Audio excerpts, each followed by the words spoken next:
Ang Aklanon Ati-Atihan Festival sa San Antonio, Quezon City ay isang masigla at makulay na pagdiriwang ng kultura at tradisyon ng Aklanon. Idinaraos tuwing Enero, ang pagdiriwang na ito ay nagpapakita ng mayamang pamana ng rehiyon ng Aklan sa pamamagitan ng mga pagtatanghal ng sayaw, musika, tradisyonal na lutuin, at sining. Maaaring asahan ng mga bisita ang makukulay na kasuotan, masiglang mga parada sa kalye, at mga kultural na demonstrasyon na nagpapatingkad sa mga natatanging kaugalian at tradisyon ng mga Aklanon. Ang Aklanon na komunidad sa San Antonio, Quezon City nagtatampok din ang festival ng iba't ibang aktibidad tulad ng mga tradisyonal na laro, beauty pageant, at showcase ng mga lokal na produkto at handicraft.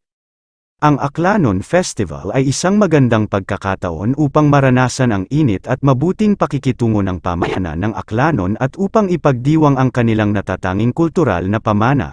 Huwag palampasin ang kapanapanabik na kaganapang ito sa San Antonio, Quezon City.